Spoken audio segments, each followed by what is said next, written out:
নমস্কার। এসপিইএন চ্যানেলে আপনাদের স্বাগত। এই মুহূর্তে আমি রয়েছি রঞ্জন ভট্টাচার্যের সঙ্গে। রঞ্জনকে নতুন করে পরিচয় করিয়ে দেওয়ার নেই।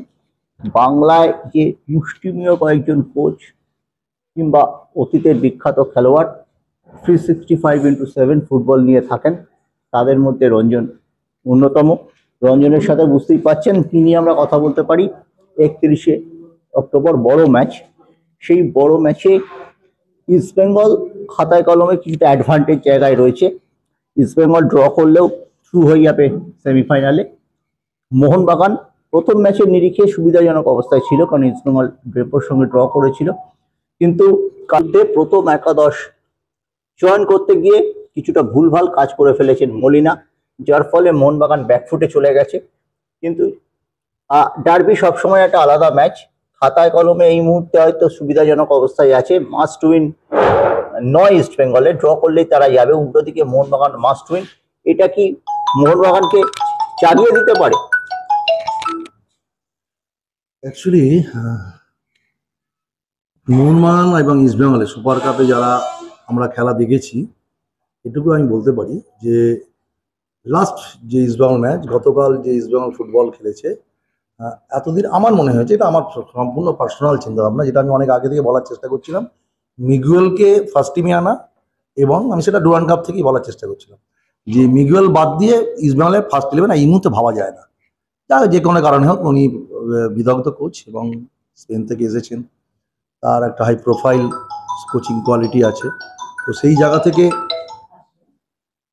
উনি প্র্যাকটিস করাচ্ছেন টিমকে, ওনার জায়গা থেকে উনি বুঝছেন। আমরা খেলা দেখে বলছি, তো খেলা দেখে যেটা আমার মনে হয়েছিল মিগুয়েলের, যে মিগুয়েল কোনো সময় ফার্স্ট টিমের বাইরে না যাওয়া উচিত। এবং আরেকটা যেটা ইস্টবেঙ্গলের আগের বছর থেকে আমি খেয়াল করছি, যেহেতু কেন সেটাও আমি বলছি, ইস্টবেঙ্গলের ম্যাচ আমি একটু বেশি দেখি এই কারণে, আমার ক্যাম্পেরই এবং আমার ছোটোবেলায় আমার কাছে ট্রেনিং করেছে সৌভিক, যেহেতু সৌভিক ওই টিমে সই খেলে, তো অটোমেটিকলি তার জন্য ইস্টবেঙ্গলের ম্যাচটা আমি বেশি করে একটু ফোকাস করি। তো দেখি আর কি, যত কাজই থাক একবার তাকাই। তো সেখানে কি বলে, সেই জন্য ইস্টবেঙ্গলের পুঙ্খানুপুঙ্খ আমি কোথায় একটু ম্যাচের ইয়ে হয়, আমি খুব নিজে আমার খাতা নিয়ে বসে যাই বা আমার ট্যাব নিয়ে আমি বসে যাই, যে কোথায় কি বলে গন্ডগোল হচ্ছে। সেটা আমার নিজের ক্ষেত্রেও আমার খুব উপকারও হয়, নিজের ক্ষেত্রেও একটা ম্যাচ নিয়ে কাটাচেরা করা। সেটাই যখন আপনারা জিজ্ঞেস করেন বলার চেষ্টা করি। তো এতে অনেকে কি বলে, হয়তো রেগে যান অনেকে, আবার অনেকে ভালোও বলেন। তো যাই হোক না রঞ্জন, তুমি সবসময় যেটা ঘটনা, যেটা টেকনিক্যাল ঘটনা, সেটা আমি সেটা বলার চেষ্টা করো। আজকেও আমি যেটা বলবো, এটা কোনো ফ্যাক্টর নয়, হয়তো সকলের মন জুগিয়ে তো চলে যায় না, যাই জন্যই বলছি যারা চলে কিছু, তুমি কিন্তু ব্যতিক্রমী। এবং আমি আবারও বলছি যে আমি যে দুটো ম্যাচ দেখেছি সুপার কাপে ইস্টবেঙ্গল এবং মোহনবাগানে, আমার কালকে ইস্টবেঙ্গলকেও ইমপ্রেসিভ লেগেছে। যেটা দেখুন, দুটো টিমই লো ব্লকে খেলেছে, তো সেই জায়গা থেকে ইস্টবেঙ্গল কিন্তু ম্যানেজ করতে পেরেছে। আর ইস্টবেঙ্গলের কালকে আমি যেটা দেখেছি যে ফরেন প্লেয়ারগুলো নড়াচড়া অনেক বেশি, মোহনবাগানের তুলনায় ফিট ফরেন প্লেয়াররা, হিরোশিকে বাদ দিয়ে। আর যেটা কি বলে, মহেশ রানমকে উইংয়ে নিয়ে যাওয়া, যেটা মাস্টার চাল, মহেশকে কোনো সময়, এটা আমার নিজস্ব আবার চিন্তা ভাবনাই বলছি, মহেশকে যদি আমি কোনো সময় কোচ ওই মহেশ রানম আমার টিমে থাকে, আমি কোনোদিন ওকে অ্যাটাকিং মিডফিল্ডারে কেন খেলাবো না। তার রিজন হচ্ছে, ও বল যখন পায় অ্যাটাক অসম্ভব ভালো করে, কিন্তু যখন আফটার লুজিং দ্য বল আমরা আবার রিগেইন করতে হবে, কুইক ট্রানজিশন টু ডিফেন্স, তখন কিন্তু ওর ডিফেন্ডিং অটোমেটিক্যালি ওর ফিজিক সেই জায়গাটা সাথ দেয় না, হওয়া উচিতও না, কিন্তু ও তাড়া করে সাধ্যমতো চেষ্টা করে। কিন্তু যে ডিফেন্ডিং কোয়ালিটি মিডফিল্ডে সেই সময় দরকার, যে স্টেবিলিটিটা দরকার, ডিফেন্ডিং বা মিডফিল্ড স্টেবিলিটি, সেই সময় কিন্তু মহেশরাম এবং সল্পেশপো আর খেললে, রশিদ খেললে কিন্তু সেটা হচ্ছে না। যার ফলে মিগুয়েলকে আমি সবসময় বলছিলাম যে মিগুয়েল আসতে হবে, মিগুয়েল নাম্বার 10 চলে এলে কিন্তু ইসবাল, এবং কালকে মিগুয়েল এসে গেছে। আর যেটা বলার আমি সবসময় চেষ্টা করেছি বছর দেড়েক আগে থেকে, যে ইস্টবেঙ্গলের যে আজকে সাফল্য না পাওয়ার পেছনে আমার অ্যানালিসিস, আমার কাছে আছে ডেটা, কেউ যদি আমাকে চায় আমি ম্যাচ কথা, হ্যাঁ 100%। লাস্ট ইয়ারে ইস্টবেঙ্গল সুপার 6 খেলতে পারেনি ডিউ টু কি বলে আপনার লেফট ব্যাক পজিশন। আমি সৌভিককে মাঝে মাঝে বলতাম, যেমন অফ দ্য সিজন ওর সাথে আমার দেখা হতো, কথা হতো, কিন্তু তোদের আমার অ্যানালিসিস ভাই, আমি যা দেখলাম তোরা যাই ফুটবল খেলেছিস, যেটা দেখানো হচ্ছে ইস্টবেঙ্গল সাকসেস পাচ্ছে না ডিউ টু কিন্তু এই যারা কেউ আইডেন্টিফাই করছে না, কেউ সেভাবে ভাবছে না, তো লেফট ব্যাক পজিশন দিয়ে কিন্তু অনেক গোল হয়ে যাচ্ছে। ওইখান থেকে প্রচুর বল কি বলে স্কোরিং প্রাইম গোল গেনিং এরিয়ায় চলে আসছে। যার ফলে তোরা গোল খাচ্ছিস, গোল এগিয়ে গিয়েও তোরা গোল খেয়ে যাস। তো এইবার কথা, এবং ভালো খেলছিস তো তখন গোল পাস নিয়ে হঠাৎ করে একটা গোল খেয়ে যাস। তো সেই জায়গা থেকে আমি সবসময় এটা ফোকাস করার চেষ্টা করেছি যে ইস্টবেঙ্গলের এটা রিপেয়ার করা। তো আলটিমেটলি দেখলাম কালকের ম্যাচে, আমি বলছি না একে জায়গায় একে খেলা, এর জায়গায় একে খেলা, সেটা আমি বলছি না। আমি শুধু বলতে চাই যে যেহেতু জয়গুপ্তকে সাইন করা হচ্ছে অ্যাজ এ লেফট ব্যাক, তাকে একটু বেশি সুযোগ দেওয়া এবছর। যখন নোংরা খেলছিল তাই লাস্ট এই ম্যাচগুলো আমি দেখেছেন কিছু কিছু জায়গায় নোংরা দাঁড়ানোর ভুলে অনেক গোল হয়েছে, মনে হয় জাস্ট মনে হচ্ছে পয়েন্ট পেয়েছে, পয়েন্ট চলে গেছে ডিউ টু কি বলে নোংরা। আমি আবারও বলছি, তো যাই হোক অনেক অনেক রকমের বিশ্লেষণ করে, কিন্তু আমি নোংরা তো ওই পজিশনে খেলে না, তাই ওকে আমি দোষ দিচ্ছি। এই প্লেয়ার ইজ সেন্টার ব্যাক খেলে খুবই ভালো। হ্যাঁ, রাইট ব্যাকও যদি ও খেলে তাও আমি বলছি চলনসই, ডান পায়ের দিকে ডান পায়ে, কারণ উইং ব্যাক খেললে দেখুন এখন মডার্ন ইয়েতে আপনার উইঙ্গার খেললে বাঁ দিকে আপনি বাঁ পায়ের খেলোয়াড়কে লেফটিকে আপনি রাইট উইং খেলানো, আমি খেলাই আমার সুচির সঙ্গেই যে লেফট উইং খেলেছে তখন ওর কিন্তু রাইট লেগ, তাতে ইনসাইডে ঢোকাতে সুবিধা হয় আমার। কিন্তু সাইড ব্যাককে কিন্তু ওই পলিসিতে হবে না। সাইড ব্যাককে যদি আমি ইয়ে দেখে তাহলে হোয়াইট চ্যানেলটাকে আমাদেরকে ম্যানেজ করবে। তাই জন্য তাদের রাইট ব্যাকের রাইট পাটা এবং লেফট ব্যাকের লেফট ফুল ব্যাকের লেফট লেগ কিন্তু অবশ্যই স্ট্রং হওয়া উচিত। তো এটা আমার চিন্তা ভাবনা। তো যাই হোক, তো সেখানে নোংরা রাইট ব্যাক কিন্তু চলনসই। এবার কি বাঁচে রাকিব এসে গেলে, রাকিব কিন্তু ভালো খেলছে এবং ডুরান্ডের ডার্বিতেও দুর্দান্ত খেলেছিল। ডার্বিতে পুরো ইয়েকে জিরো করে দিয়ে, তাই জন্য অনেকটা পরিচালিত এবার ইয়েকে আপনার আবারও বলছি, সেদিনকে ইস্টবেঙ্গলকে এত জল করার পেছনে রাকিবের অনেক বড় ভূমিকা আছে। লিস্টন কোলাসকে পুরো অফ করে দিয়েছে। এবার লিস্টন কোলাসও কি বলে আপনার সবই ক্যাম্প থেকে এসে খেলেছে, পরে দেখা যাবে, পরে ডার্বিতে দেখা যাবে, ওই চ্যালেঞ্জটাই কিন্তু পরে আমি আসছি।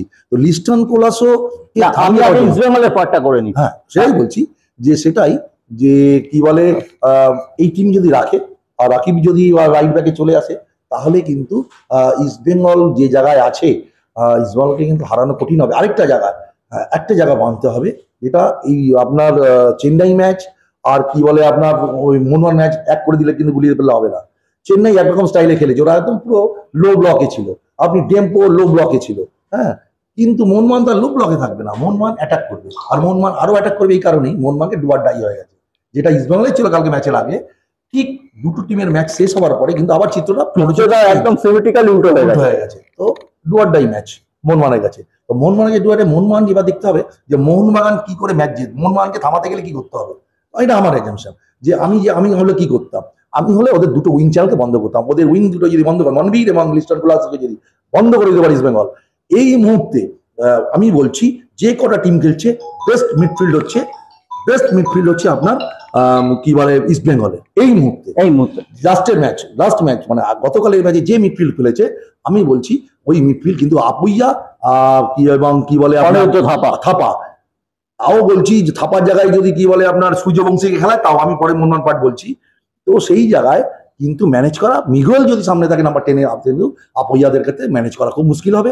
সেই জায়গায় কিন্তু ইস্টবেঙ্গল অনেকটাই অ্যাডভান্টেজ হবে, কারণ মহেশ রানাকেও কিন্তু ওদের ম্যানেজ করতে হবে, এটা মাথায় রাখতে হবে। ওই মোহনবাগানের কিন্তু লেফট ব্যাক পজিশন আমি বলছি খুব একটা আহামরি কিছু না, আমি আবারও বলছি। এবং রাইট ব্যাক পজিশন মোহনবাগানের কিন্তু সেম প্রবলেম, দুটো সাইড ব্যাকই আছে। মেহতাবটা এখন রাইট ব্যাক খেলাচ্ছে, যার ফলে মেহতাব কিন্তু ওই পজিশনে খেলে না।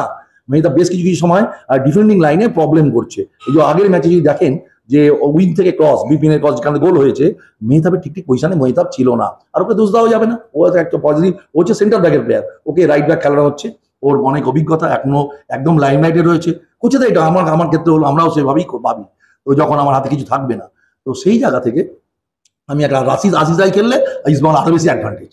আসিসাই যদি মোহনবাগানের রাইট ব্যাক খেলে, তাহলে আমি বললাম কিন্তু এটা আরো বেশি অ্যাডভান্টেজ ইস্টবেঙ্গল। তো সেই জায়গা থেকে একটু সন্তর্পণে ইস্টবেঙ্গলকে খেলতে হবে, ইস্টবেঙ্গলকে গুছিয়ে খেলতে হবে, যে পজিশন ওয়াইজ প্রত্যেকটা part, defending part, middle third এবং হচ্ছে অ্যাটাকিং থার্ড, তিনটে পার্টেই কিন্তু যে রেসপন্সিবিলিটি আছে সেগুলো কিন্তু প্রত্যেকটা প্লেয়ারকে ঠিক করে মেনটেন করতে হবে।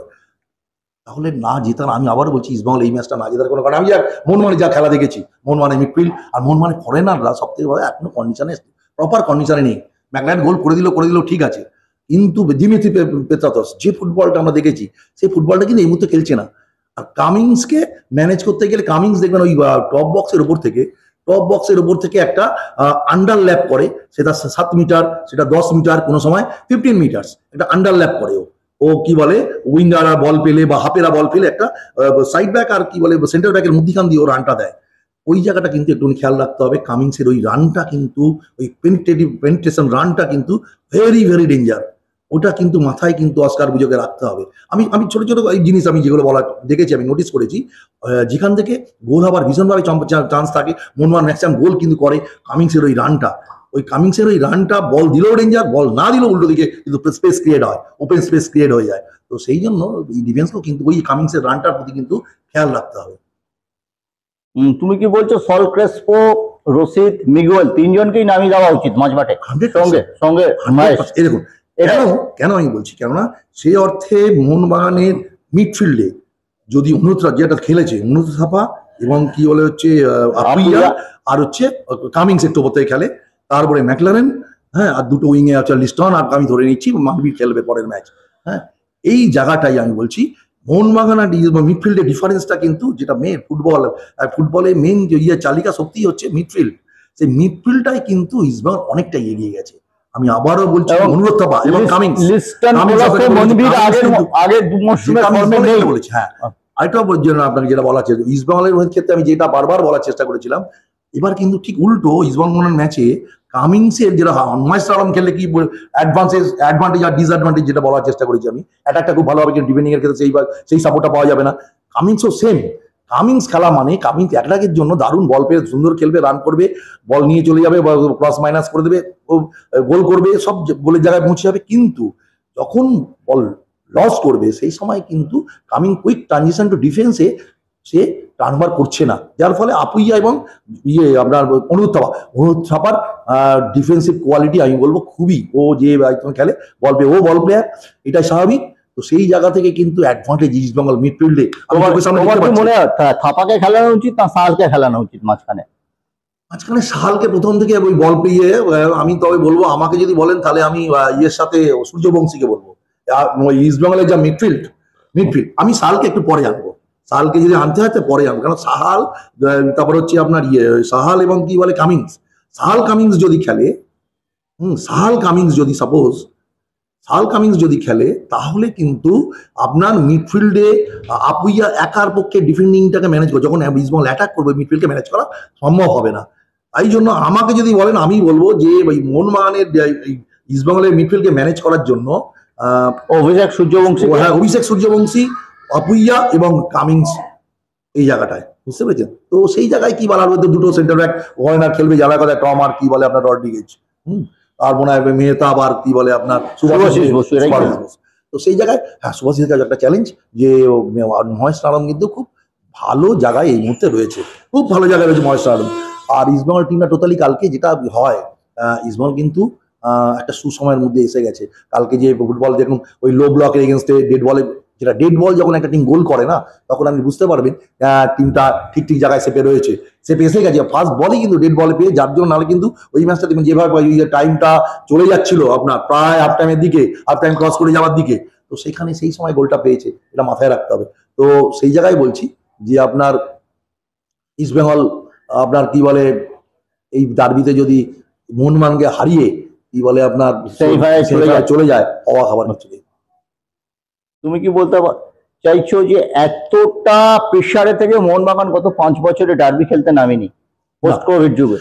এটা হচ্ছে আমার ডিউটো। আমরা আবারও বলি, ইস্ট বেঙ্গলের টিমের লাস্ট ইয়েস্টারলি যে টিমটা খেলেছে সেটা ইমপ্রেসিভ লেগেছে আমার, কিন্তু তবুও আপনাকে বলি ওই জায়গায় মোহনবাগানের উইঙ্গার সারা ভারতবর্ষকে 2 বছর ধরে কিন্তু উইং প্লে সর্বনাশ করে প্রত্যেকটা টিমের, কিন্তু মানবীর এবং লিস্টন কোলাসোকে ম্যানেজ করার মতো সাইড ব্যাক এখন ভারতবর্ষে কিন্তু নেই, সেটা প্রমাণিত। বহু ম্যাচ ওরা বের করে, ওদের জন্যই কিন্তু ফরেনাররা এত সাকসেসফুল। তো ওরা এত ভালো এলিমিনেট করতে পারে দুজনই, মানবীর এবং কি বলে আপনার লিস্টন কোলাসো এত ভালো। যদি